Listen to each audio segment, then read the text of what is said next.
Welcome to Marin Voices and Views. With Lawrence A. Strick, I'm Peter B. Collins. On today's show, we'll talk with two candidates on the ballot this June. Sonoma County Supervisor Mike McGuire, running for State Senate, and Marin County Community College trustee Diana Conti, who's running for State Assembly. First, I want to acknowledge two recent actions by local government in Marin. In February, the San Rafael City Council approved a measure to provide bridge funding to the Community Media Center of Marin, where we produce this show. San Rafael joins all but one of the other local councils in providing critical funding for the next 3 years. We're grateful to all of our local leaders who support the Media Center. At the council meeting where San Rafael approved its commitment, Mayor Gary Phillips pulled me aside to inform me that the city has decided to end the red light camera program at 3rd and Irwin Streets. Now, if you're a regular viewer or maybe only watched once before, you probably know that I've pestered every past and present member of the council to join with communities all over the state to shut down these cameras. I've argued that they're often arbitrary, a form of entrapment with fines that are wildly disproportionate to the offense. And the $500 mostly goes to state funds and the Arizona company that runs the cameras. I want to thank my friend, journalist Richard Rappaport, whose articles on Patch first alerted me to the situation. And thanks to the San Rafael City Council for doing the right thing. Okay, Peter, let's welcome Mike McGuire and get down to business. Welcome, Mike. Hey, congratulations. You didn't get caught at the red light camera on your way to the studio? No, my goodness, thanks to you. Hey, there we go. Larry, aren't you excited? I've heard a lot in about these Okay, cameras. there we go. He's relieved that I won't have to bring it up again. All right. No one I knew got a ticket at one. Anyway. Including me, for the record. Okay. Nice.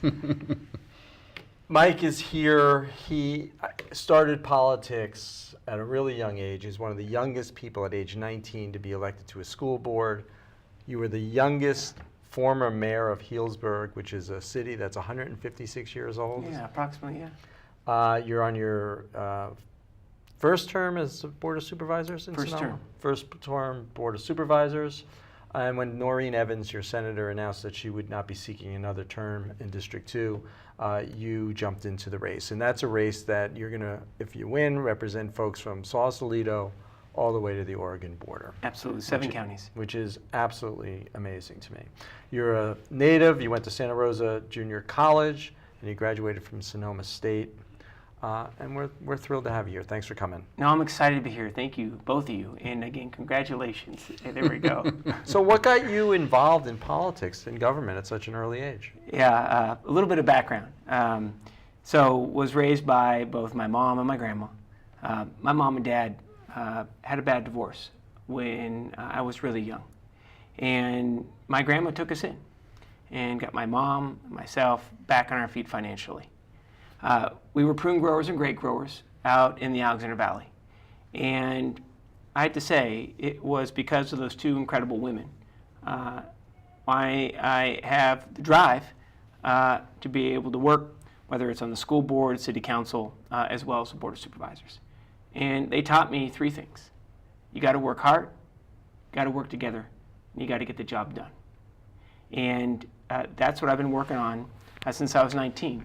And the reason why I ran for school board was I was sitting in one of my classes, and there were 3 buckets around the classroom, each catching water from a leaky roof.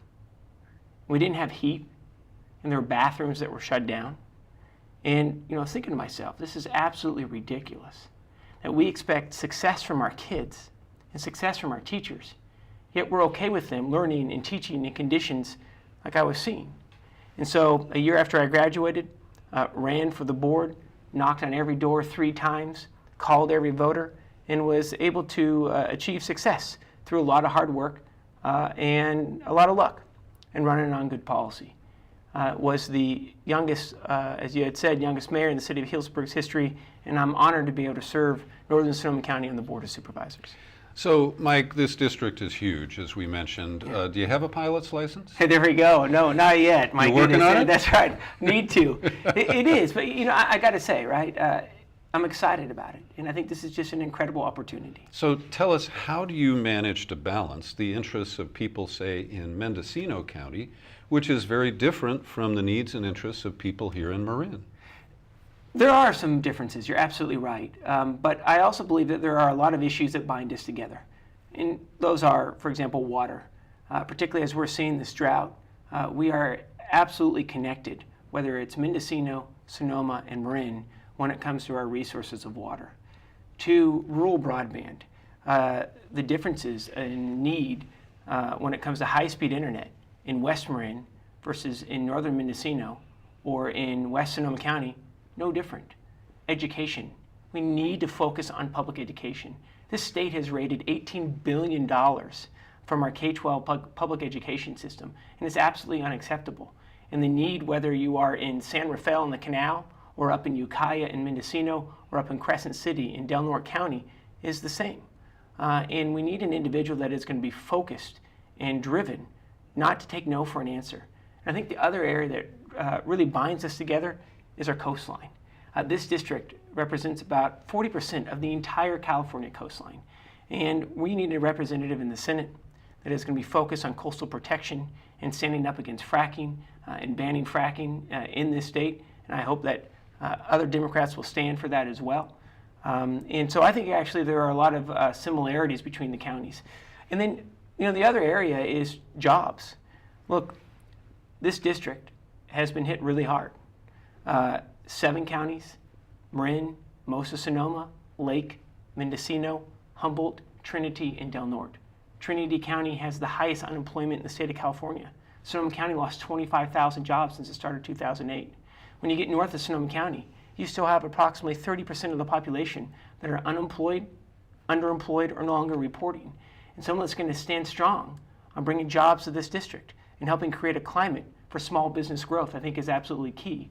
And the other piece that binds us together is healthcare. The majority of the population, once you get north of Sonoma County, there are very few hospitals and a lot of health clinics. And we have to make sure that we're supporting our rural health clinics as well. But I'm excited this opportunity. My goal has always been to be the hardest working person in the room. I don't come from money. I don't come from a family with a name. But what we do have is a lot of hard work and a lot of scrap behind us. So in Sacramento, the press and all the folks that are looking at the legislators up there love to give them labels.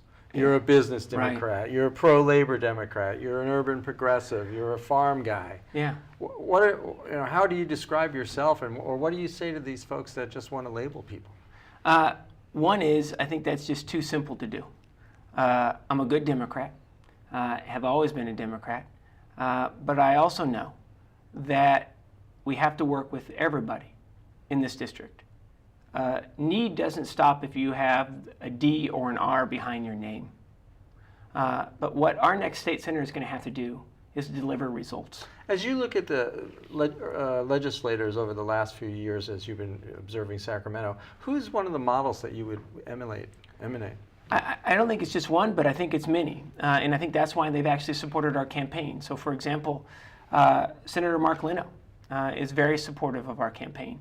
And it's because I believe that we need to go beyond the Affordable Care Act, making sure that it's going to be successful, and eventually have a robust discussion on single-payer health care. It is absolutely necessary for the state of California to continue to look at that. I think we have the endorsement of Congressman Huffman and Congressman Woolsey, because we're going to stand strong for our environment, our tributaries, our rivers, and our coastline. And I think I have the endorsement of Congressman Mike Thompson, because I know and understand agriculture. And when you get north of Marin, agriculture is a significant economic driver, whether it's in Sonoma County or Mendocino County as well. But I think that here's where I'm at. I'm very socially progressive. Fiscally responsible, obviously we have to. The next state senator is going to have to make some really tough decisions. But we're in a pivot moment in the state of California. We have about a $6 billion surplus. Estimates are it could go as high as $8 to $10 billion. We have to pay down our debt.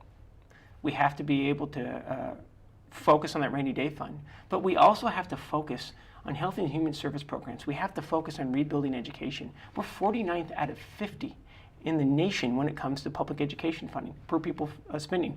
We're barely above Mississippi, and that's embarrassing. And I think that we need to get back to those core democratic values that made this state so strong. Mike, I want to hear you on an important issue. The state Senate seems to be avoiding some very serious ethics problems. At the end of January, Senator Rod Wright was convicted of 8 felony counts. He still sits in the Senate. Ron Calderon has been under investigation by the FBI for more than a year, and I grant that he hasn't been charged with anything, but there is a cloud over the ethics of the state Senate. If you were in that body today, how would you address the Calderon and the Wright situations? Well, for me, you got to lead by example, right? And it is an absolute privilege to even be able to have an opportunity to run for the seat, let alone actually serve the residents of Northern California in the state Senate. So one, I think that we need to take a look at their ethics rules. In particular, when it comes to issues of fundraising. Ultimately, I think that we're going to need to have a discussion in this state when it comes to public financing of campaigns, so that we don't get embroiled in these big money discussions and or big money donations. But I think that this is an opportunity, and I just said this a second ago, and not trying to be repetitive, but I think we're in this pivot moment right now in the state of California. One is reinvesting in the priorities that made this state so strong: environment, making sure we have protections for it, making sure that we restore what we had is a great education system, and we can't do that being 49th out of 50. Focusing on jobs and economic development, but then also making sure that our leaders are held to a higher standard. All right, and point blank, would you move to remove Rod Wright, a convicted felon, from the state Senate? I think that that issue most likely is going to be resolved prior to my tenure when I get into the state Senate. But if it is an issue of ethics, I think that we need to be able to hold ourselves to a higher standard. In regards to Mr. Wright, in regards to not living within the district that I know we're the district attorney, there are obvious rules that we need to be able to abide by. And yes, I think that we need to make sure that every senator is being held to that standard and obviously living in the district that they represent. Okay, but should a convicted felon continue to serve in the state Senate? No. And if you are a convicted felon on a local level, you're not allowed to be able to serve in office. So absolutely not. If you're a convicted felon, no, you should be not serving in, frankly, whether it's school board, city council, board of supervisors, or the state Senate. You've been talking around for a while. There's lots of issues. But assume you win. You're in the Senate for 12 years. Give us the big picture of what your goals are. So I think that my big piece is we got a long way to go to be able to say that we're going to be able to win. We have a lot of work in front of us. We've knocked in 40,000 doors and made the same amount of phone calls over the last 18 weeks. Here's my big picture. One is we need to be able to focus on our local economy and making sure that we're turning that around. Two, we have to be able to reinvest in public education, both K-12, talking about universal preschool, as well as our California State University and UC system. The other piece is we have to focus on our environment, right? We have to have a long-term discussion about water storage in Northern California, in particular Lake Mendocino, how that's going to assist Marin, Sonoma, and Mendocino counties. And we have to stand strong against fracking as well. We're going to have to leave it there. Sonoma Supervisor Mike McGuire, candidate for the state Senate. Thanks for being here. No, thank you so much, you guys. I really appreciate being here. Diana Conti returns to our program today. She was elected last November to a second term as a trustee of the Marin Community College Board.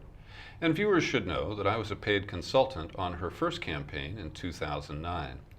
Recently, she announced her candidacy for the State Assembly, running against first-term incumbent Mark Levine and Aaron Karlstrom from the Santa Rosa City Council. Welcome back, Diana. Thank you. Happy to be here. Tell us why you want to represent Marin and Sonoma in Sacramento. Well, I'm running because the state needs to work for everybody, and there's a lot of areas it's not, and it needs to work for everybody, not just people who can afford to make big campaign contributions.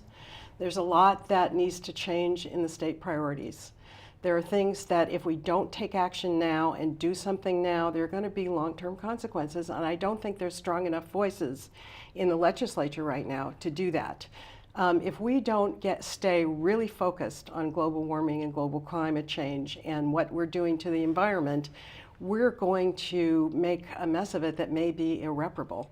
We really have to stay on top of that. If we don't continue to make education a priority, we're going to have an entire generation of kids who aren't going to have a future. 80% of jobs require a college degree. We keep raising the fees and making it harder and harder for people to get an affordable education. We need to be paying attention to that. There's a whole huge safety net that's been completely eroded with the latest budget cuts. We're not doing enough to get that back. We need to pay attention to living wages. And we need, because that really is relevant in so many issues. And it even factors into affordable housing issues. People aren't getting living wages. We need to pay attention to that. And we need to really build the political will and the public support to raise the revenues necessary to add back to the safety net and to education and to the things that are really most important for us. And that's why I'm running. That's what I want to do. I think you need somebody in the legislature who is not does not appear to be dominated by big corporate special interests, and does not have votes that follow where the money came from. So Mark Levine is your opponent. He's going to have finished his first term. You've just given us a laundry list of issues that a lot of people could support. I would think that Mark Levine would be able to support some of those issues as well. How do you distinguish yourself from Levine on key issues, on 2 or 3 key issues? Where do you differ? Well, we're at several ways that I'm different. One is that I'm bringing a very long history and a long resume to the job. I've been a CEO of community-based nonprofits for more than 3 decades, and they really cover almost every area of state services. I understand that. I've been an advocate in my career. I've taken on big tobacco and big alcohol. I know how to stand up to corporate special interests and how to deal with their tactics if they don't know what you're doing. I'm also bringing, a long history on the College Board and in my work of being able to bring together coalitions and find the support. It's one thing to say you're for something, it's another thing to actually get bills passed and be able to garner the support in the legislature to do that. Mark Levine has not been able to do that. Do you think that 2 years is enough to establish what you consider to be his failure? It's a short amount of time, and I think it would not be unreasonable to say, well, he's still working at it. But I think if you look at the way he's voting, or not voting, or just not showing up for votes, what really concerns me is where he's getting his money and how that seems to be tied to his vote. So he's getting money from Walmart. Is he really going to push hard for a living wage when Walmart is one of the most egregious offenders of that? He's getting money from insurance company. Is he really going to push for single payer? I don't think that's going to happen. He got money from agribusiness, so he didn't vote on the Coastal Act, and now he's saying it's not a perfect bill, but really what it is agribusiness doesn't like the fines and the penalties, and if you don't have the fines and the penalties, it's kind of useless. They have to be able to enforce it. So there's really a variety of things. Education. We need to invest in public education. He's getting a lot of money from these groups that want a lot of private charter schools, which I'm opposed to because that's like rich people having their own private schools at taxpayers' expense. And it's taking away resources from lower income communities who really aren't getting a fair shake as it is now, especially as technology is coming into the educational system. I mean, there's whole sections of the state where those kids, they don't have internet access. They don't have computers, and they're not going to be able to take the tests that are going to be part of the new Common Core standards. So I think that what's different is I'll stand up for it, and I'll move about it. I am really not interested in climbing the political ladder. Really have no interest in that. What I have an interest in doing is taking care of the things at the state level that we haven't been able to do at the individual level alone. Mm-hmm. So it could potentially give me some time to really even the playing field and make sure that California's priorities are back on track so all people have the opportunity to thrive. And I think as we do that, the state's going to end up saving money. Because if you invest in education, mental health services, substance abuse services up front, you're going to save money in the prison system and in the developmental disability system and in all systems where people end up institutionalized because they didn't get the services they needed in the first place. And we're in real danger of that. You were on the College Board, and when you started your tenure there, I think you were faced with a major crisis regarding the funding and what was going on with the foundation, the College Marin Foundation. By all accounts, you did a great job figuring out what was going on, making a lot of progress, and getting them back on their footing. What lessons can you take from that experience that you had if you should be so fortunate to serve in the Assembly? Well, one of the things I think we're going to have to look at, one of the things we've found out is that the State Attorney General's office doesn't seem to be very interested in this situation. All they really look at with these kinds of foundations is theft and fraud. And I understand that, but there's a whole level of oversight that's not happening, and I think we're going to have to take a look at that. So how do you describe your political views? Are you a business Democrat, an environmental Democrat, a labor Democrat? And what committees would you seek to serve on in the Assembly? I don't like these labels, but I am definitely a progressive Democrat. I'm also a pragmatist and a problem solver. I am pro-environment. I am pro-labor. I am pro-small business. I'm not particularly pro-big corporate interests if they're doing things that are really harming people. I think they're a part of the economy, but I think they have the power to push certain agendas that are not good for people in the long term. Certainly Health and Human Services is one that would be a real natural for it. It's a very important agenda for me. I'd like to be involved in environmental concerns as well and budgetary. Well, with regard to environmental concerns, Education. Environmental concerns, it brings up an issue that I think is going to be dominant over the next couple of years, and that's the water. And the fact that we're going through a fairly serious drought and a lot of decisions are going to have to be made.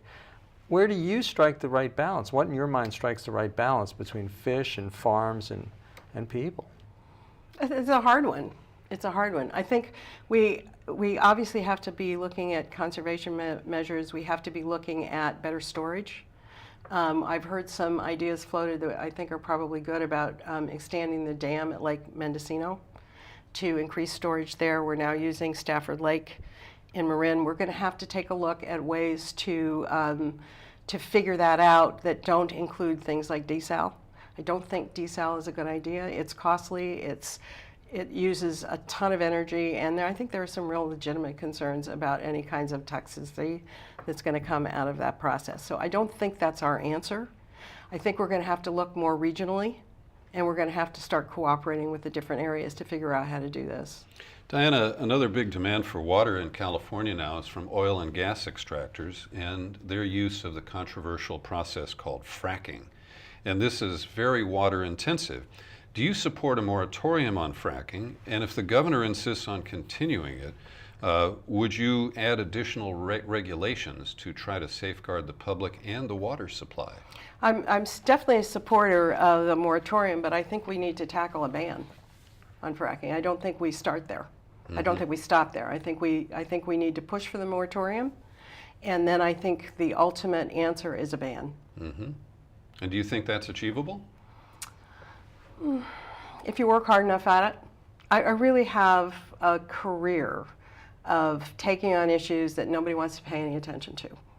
And if you hang in there long enough, you can make the case, because the case is real, and you can make that case. You just have to build the public support for it, and that's how you get the political will for it, and that's how you counter the big business opposition to it.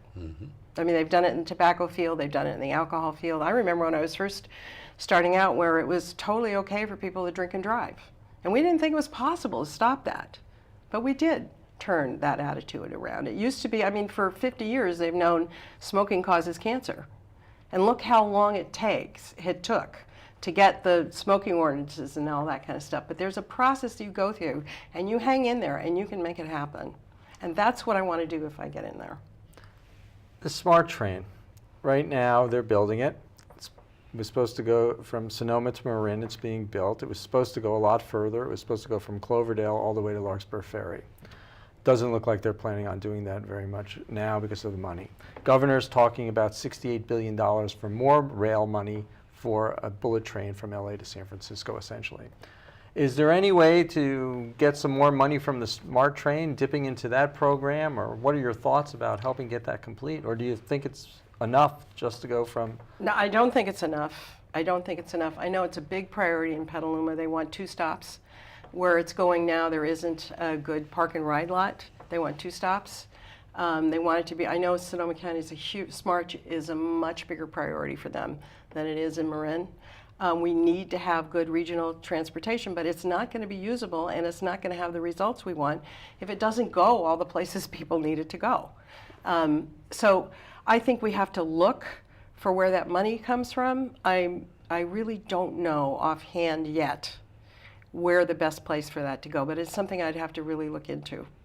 Diana, in less than a minute, if you can, what's your comment on the governor's struggle with the federal courts over the overcrowding in our prison system and his preference to spend down our reserves to the tune of hundreds of millions of dollars to send prisoners to facilities in other states, including private prisons? Yeah, I think it's a stopgap, and I don't think it's a wise move to do that. I think privatized prisons don't work. It hasn't worked there's no evidence in other states that it even saves money.